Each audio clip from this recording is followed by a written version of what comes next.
Hello and welcome. आप देख रहे हैं हमारा खास कार्यक्रम एक मुलाकात। मैं हूं आपके साथ विवेक शांडिल्य। आज हम आपकी मुलाकात एक बेहद खास शख्सियत से कराने जा रहे हैं।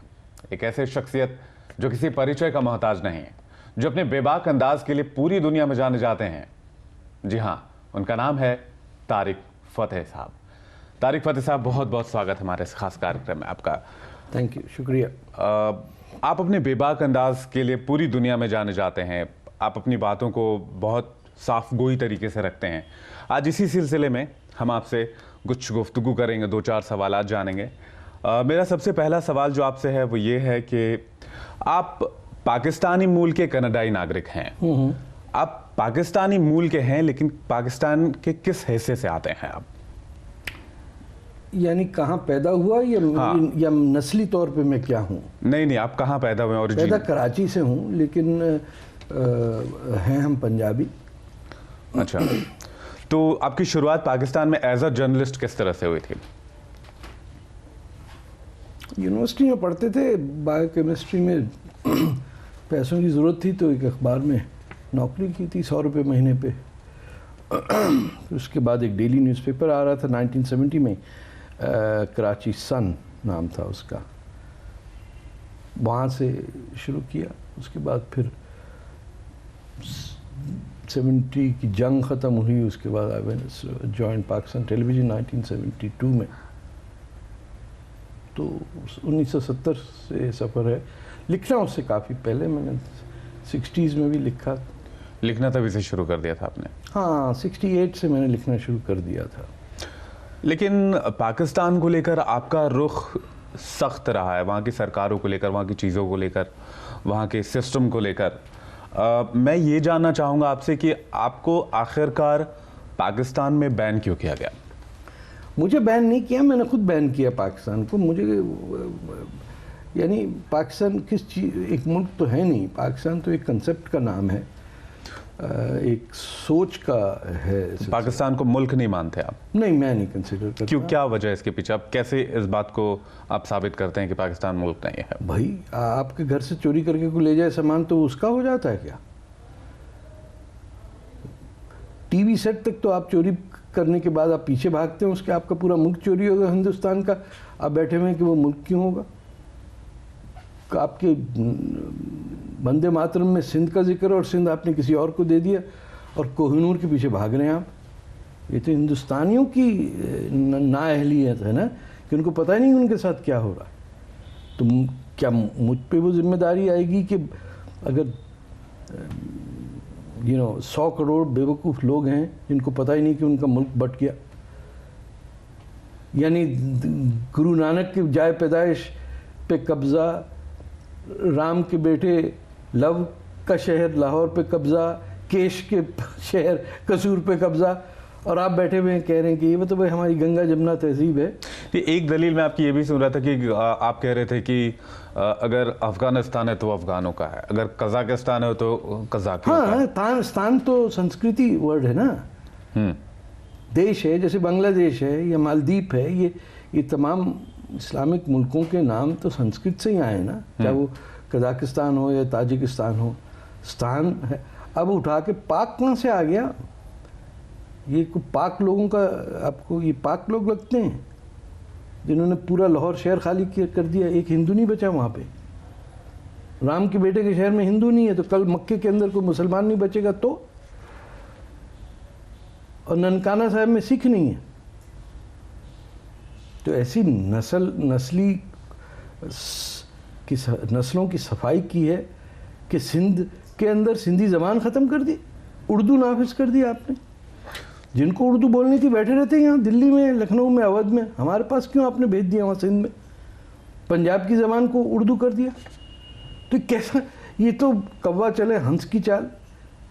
और इनकी हरकतों से नहीं पता चलता। 30 लाख बंगाली मुसलमानों को आपने मार दिया 1971 में, 70 और 71 में इलेक्शन के बाद। तो कौन, कैसा मुल्क है अपने मुल्क पे 30 लाख आदमी को मारता है? तो मुल्क थोड़ी है, तो रैकेट है। पाकिस्तान की फ़ौज है, उसका आपकी यूपी, सीपी और वहाँ के जो महाजिर वहाँ पहुँचे, उन्होंने उर्दू इस्टेब्लिशमेंट किया। शुरू में तो राज किया 15-20 साल। अब पंजाबी जो उर्दू बोलते हैं, बहुत ही बुरी किस्म की उर्दू, उनका राज चल रहा है।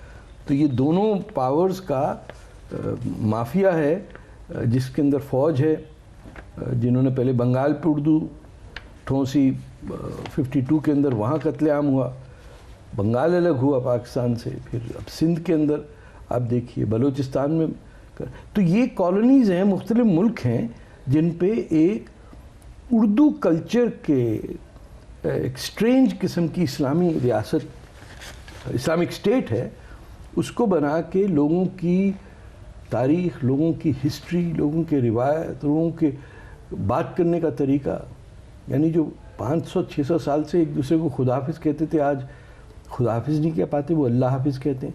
दुपट्टा ख़त्म हो गया, हिजाब आ गया, तो ये सब तो एक खिचड़ी बन रही है ना, कि किसी तरह हिंदुस्तानी कल्चर जो है वो हिंदुस्तान की जड़ों से ख़त्म करने के लिए पाकिस्तान बना था। ये हिंदू दुश्मनी का एक एक्सट्रीम नतीजा था, जिसको ग़ज़वा हिंद कहते हैं, यानी काफिरों को ख़त्म कर देना, या हिंदुस्तान से बुत परस्ती जिसे ये कहते हैं उसका ख़ात्मा हो, ताकि जो तुगलक और बलबन और लोदी और बाबर और औरंगज़ेब नहीं कर सके वो अब इस्लामाबाद से पाकिस्तान करे। तो जो हिंदुस्तान का दुश्मन होगा, उसके साथ एक जो भी हिंदुस्तान की औलाद है वो कैसे उससे दोस्ती करेगी।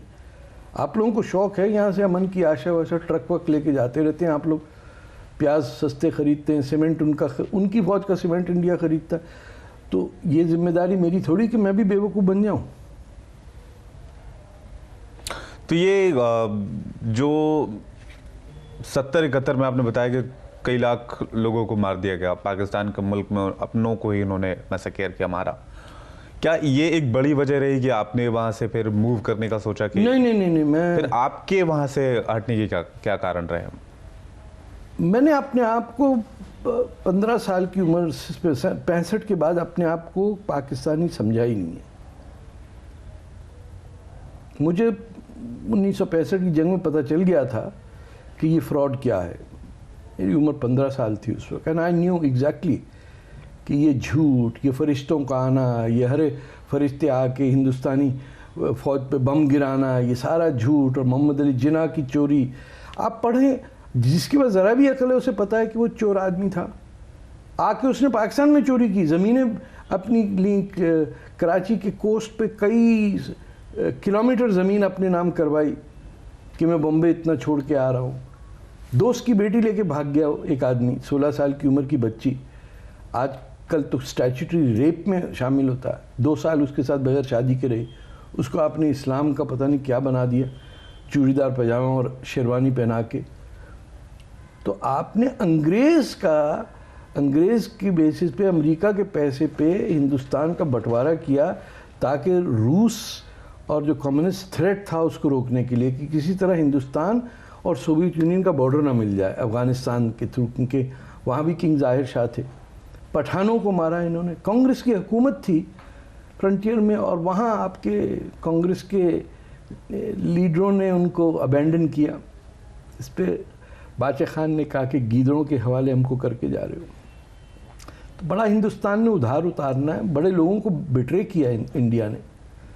तमाम वो लोग जो आज़ादी की जंगों में लड़े, जो इस वक्त बोलो पाकिस्तान है, उसको आपके नेहरू चाचा ने और अबुल कलाम आज़ाद ने बिट्रे किया, उनको छोड़ के आ गए। लाखों लोग मर गए इस चक्कर में। कौन अपने मुल्क को डिवाइड होने देता है? क्या इब्राहिम लिंकन ने एक्सेप्ट कर लिया था कि जब साउथ ने कहा कि हम स्लेवरी की वजह से हम साउथ अलग बना रहे हैं? कितने साल, 1856 की बात है शायद, या 65 है, मैं भूल रहा हूँ, जो वहाँ जंग हुई, civil war, American civil war, कि मुल्क एक रहेगा।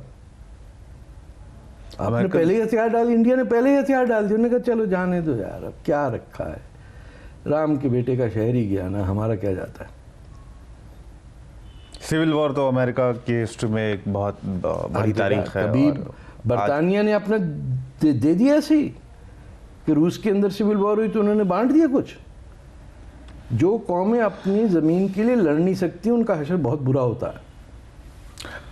अच्छा, इस्लाम को लेकर आप जो चीज़ों को परिभाषित करते हैं, इस्लाम को आप जो परिभाषित करते हैं और लोग जो बताते हैं, उसमें एक बड़ा फ़र्क सुनने में आता है या फिर देखने को मिलता है। ना आपकी व्यूज ना क्या है उन्होंने इस्लाम पढ़ा को लेकर? है ना किसी ने देखा है। मैं क्या बताऊं, ये हालत होगी कि जिसकी शक्ल ठीक होती है उसे कहते हैं ये ढंग का मुसलमान ही नहीं हो सकता। इतनी ट्रेजेडी है हमारी कम्युनिटी के साथ। ये वाहिद दुनिया का मुल्क है जिसमें मुसलमान आज़ाद हैं, हिंदुस्तान में बोल सकते हैं। और ये इतना बदनसीब है कि इन्होंने अपने लीडरशिप मौलवियों में से चुने। अब पूरी इस्लामिक दुनिया जहाँ डिक्टेटरशिप है, कहीं आपको कम्युनिटी ये नहीं कहती कि हमारा लीडर मौलवी है। पहले यहाँ के यूपी सीपी के हिंदी बेल्ट के लीडरों ने, मुसलमान लीडरों ने वोट दे के जिन्ना साहब को जितवाया, बम्बई में भी, मद्रास में भी। फिर जब हिंदुस्तान का बंटवारा हो गया तो यहाँ बैठे रह गए। तो जिनको शरिया चाहिए था वो चले जाते ना वहाँ। अब शरिया पे बहस कर ले, कहाँ लिखा है इस्लामिक स्टेट होना? उसी लिए फिर कहते हैं हम जिना के अगेंस्ट आ रहे। भाई तुम जिना के अगेंस्ट हो तो जिना, मोहम्मद अली जिना के कानून हिंदुस्तान में क्यों चाहते हो Muslim family personal law board के तहत? कैसे, कौन इस सेंचुरी में पोलिगमी को डिफेंड करेगा? 15 साल की बच्चियों को आप बेच रहे हैं गल्फ अरब स्टेट्स में। क्या वो हिंदुस्तान की बेटियां नहीं हैं? बाकी सब कहते हैं भाई वो मुसलमान की लड़कियां, हम क्या करें? कोई कंट्री ऐसे हो सकती है जो अपनी बेटियां बेच रहा हो? आप हिंदुस्तान की बेटियां बिक रही हैं और इस्लाम के नाम पे बिक रही हैं। आप बोल नहीं सकते, बोलेंगे तो मौलवी कहेगा कि ये इस्लाम दुश्मन है। तो कहाँ का इस्लाम है? तो ये बात अगर तारिक फतेह साहब बोलते तो तारिक फतेह साहब बुरे हो जाते हैं। होते रहे बुरे, हमें क्या, 66 साल 67 के हो गए, बर्थडे हो गई, अब खुल के बैटिंग कर रहे हैं। 8वें नंबर पे छक्का मारना, क्या कर लेंगे? आउट ही कर लेंगे ना। ये झूठ बोल रहे हैं सब। देखिए एक बात समझिए, कुरान के जो आखिरी लाइन है उसमें अल्लाह ताला ने, जिसको हर मुसलमान मानता है कि वो ही उनका ईश्वर है, भगवान है, उन्होंने कहा, अगर ये मुसलमान मानता है कि आज मैंने तुम्हारे धर्म की सारी बातें कंप्लीट कर दी, ये जितने मौलवी हैं ये उसके बाद वाले कानून पे यकीन करते हैं। मैं उस कट ऑफ लाइन से पहले की बात करता हूं। जब कुरान कह रहा है कि आज खत्म हो गई बात, ये कौन आ गए जो उसके बाद कत्लो गारत, गले काट के, खलीफाओं की गर्दनें काट के ये टेरर फैलाया इन्होंने कि जो पहले 4 जैसे खलीफा हैं, या समझ इसी तरह जिस तरह सिखों के 10 गुरु हैं, हमारे पहले 4 खलीफा जो हैं ने 3 का तो कत्ल कर दिया मुसलमानों ने, और प्रॉफिट मोहम्मद की औलादों का वो हशर किया कि कई आके तो सिंध में राजा दाहिर की पनाह में आके बसे। उनको मारने के लिए तो फिर अरब खलीफा ने अपनी फौज भेजी हिंदुस्तान। उस मोहम्मद बिन कासिम को यहाँ दिल्ली के अंदर किताबें छप रही कि वो हीरो है हिंदुस्तान के मुसलमानों का, जिसने हिंदुस्तान पे अटैक किया और यहाँ से 20,000 हिंदुस्तान की बच्चियों को जाके दमिश्क और वहाँ बेचा गया बाज़ारों में। उसको दिल्ली का हिंदुस्तानी कहे कि वो हमारा हीरो है। आपको मैं वीडियो दिखा देता हूँ, मौलाना कह रहे हाँ महमूद गजनवी भी हीरो है इनका। औरंगज़ेब जिसने गर्दन काट दी अपने भाई की, दारा शिकोह की, जो मेरे ख्याल है हिंदुस्तान के मुसलमानों में सबसे आला दर्जे का इंसान है, उसको हीरो है। दारा शिकोह को जानता नहीं है, कातिल जो है उसको हीरो बनाया हुआ मौलवियों ने। ये समझिए कि एक हिंदुस्तान के सुल्तान, बादशाह या जो भी था, घट बैठिया छोटा सा टुच्चा सा राजा, हज नहीं किया किसी ने, जो फ़र्ज़ है इस्लाम में। तो मैंने तो 2 किए हुए भैया, उनसे तो बेहतर हूँ। अच्छा, एक सवाल मेरा ये है कि क्या लोकतांत्रिक सरकार, डेमोक्रेसी में आप यकीन रखते हैं? तो पाकिस्तान के गवर्नमेंट को आप क्या कहेंगे? क्या वो डेमोक्रेसी है, क्या है? कंट्री नहीं है तो डेमोक्रेसी कहाँ से होगी भाई? ये तो एक कॉरपोरेशन है, जैसे ईस्ट इंडिया कंपनी थी। नहीं तो वहाँ बाकायदा चुनाव होते हैं, इलेक्शंस कराए जाते हैं, कौन वोटिंग सा होती चुनाव है। होता है सर? क्या बात करते हैं चुनाव? किसकी मजाल है चुनाव लड़ ले? 2-2 साल भागे नवाज रहते, शरीफ साहब 2-2 बार जीत के आए हैं, जीत के आ गए तो फिर आगे क्या कर लेंगे वो? उनके भाई ये खुद तो वहाँ के लूडो खेलने मुख्यमंत्री वाला हैं। है, मोनोपोली नहीं खेलते हैं, उसमें आप जीत गए तो इसका मतलब वाकई करोड़पति हो गए आप। तो कागजी सौदा है, इधर उधर जाओ तुम पैसे बनाओ। उनके पैनमा पेपर्स में क्या कुछ पोल नहीं खुल रहा है। जो उनके जनरल थे उनके स्विस बैंक अकाउंट्स में मिलियंस ऑफ डॉलर्स पड़े हुए हैं। ये चोर उचक्कों का एक गठबंध है जिसके अंदर माल कमाने का तरीका मिला। ईस्ट इंडिया कंपनी थोड़ा बहुत सोचती थी कि हमारे मुल्क जो है बरतानिया, उसका फ़ायदा हो जाए। इनका कोई मुल्क नहीं, ना दीन है ना ईमान है। ये सिर्फ अमरीकी डॉलर, चीनी हथियार और सऊदी तेल पे यकीन करते हैं। ये उस कॉन्क्यूबाइन की तरह है जो किसी के साथ भी जाके सो जाएगी। पैसे आप दे दें वो आपके साथ रात गुजारने को तैयार है। चाहे वो देखिए चीन के अंदर मस्जिदों पर पाबंदी लग रही, पाकिस्तान को कोई फिक्र की बात नहीं। उन्होंने कहा पैसा आना चाहिए। बस इनका फंडामेंटल है हिंदू दुश्मनी। और इस हिंदू दुश्मनी में क्योंकि चाइना हिंदुओं का मुल्क नहीं, इसीलिए उनसे उनको प्यार है। हिंदुस्तान में तो मस्जिदें नहीं तोड़ रहा ना कोई, वहां तो हजारों मस्जिदें ताले लग गए। मुसलमान अपने बच्चों का नाम अगर चाइनीज नहीं है, they are not allowed to register the birth certificates. लेकिन क्योंकि वो हिंदू नहीं है इसीलिए उससे प्यार है। दैट मीन्स इस्लाम से कोई ताल्लुक नहीं किसी का। जब आपकी बुनियाद है हिंदू दुश्मनी, ये समझे आप। चाहे लाख कोई कहता रहे कि नहीं साहब हम तो एक ही हैं, प्यार है भाई, छोड़ें। अगर इतना ही प्यार होता तो अपने बच्चों का नाम अशोक भी क्यों रखता? या तो तैमूर रख रहे हैं। एक सवाल ये भी है कि पाकिस्तान एक दिन के आगे पीछे, भारत और पाकिस्तान दोनों मुल्क आज़ाद हुए। जी। आज जो स्थिति पाकिस्तान की है, कहाँ से मुल्क आज़ाद हुआ भाई? ठीक है, पाकिस्तान हिंदुस्तान के अगस्त की 14 को टुकड़े हुए, ये कहें आप। आज़ाद कोई नहीं हुआ। हिंदुस्तान आज़ाद होगा जिस दिन सिंध और पंजाब उसके साथ होंगे। बलूचिस्तान अलग मुल्क होगा और पठानों का, जो पश्तूनों का इलाका है, वो दरियाए सिंध के उस तरफ अपने अफगान भाइयों के साथ एक मुल्क होगा, पख्तूनिस्तान, जिसमें ड्यूरन लाइन नहीं होगी। उस दिन अंग्रेज जाएगा यहाँ से। चलिए इस सवाल पे मैं आऊँगा, लेकिन इससे पहले मैं ये जानना चाहूँगा, पाकिस्तान की इस स्थिति के लिए आप किसे जिम्मेदार मानते हैं? कौन रिस्पॉन्सिबल है आज के पाकिस्तान के लिए? आज के पाकिस्तान के लिए पाकिस्तान के पंजाबी, जिनको ना उर्दू बोलनी आती, ना अंग्रेजी बोलनी आती, ना पंजाबी बोलनी आती। एक सूडो कल्चर बना दिया है जो सिर्फ पैसे की पुजारी हैं, लूट के कुछ कर ले, भिखारियों की तरह हैं। ये तो कल का सोचते भी नहीं है। पूरा बलूचिस्तान बेच दिया चीनियों को। गिलगित बल्तिस्तान जो हिंदुस्तान का इलाका है, वो वहाँ 50,000 चीनी फौज ला के बिठा दी चाइनीज सेटलमेंट से। तो ये जो पंजाबी रूलिंग क्लास है पाकिस्तान की, वहाँ की रूलिंग क्लास क्या, वहाँ की इंटेलिजेंसिया भी पंजाबी में बात नहीं करती है, शर्म आती, बहुत महसूस करते हैं जैसे पंजाबी बोली तो अनपढ़ समझे जाएंगे।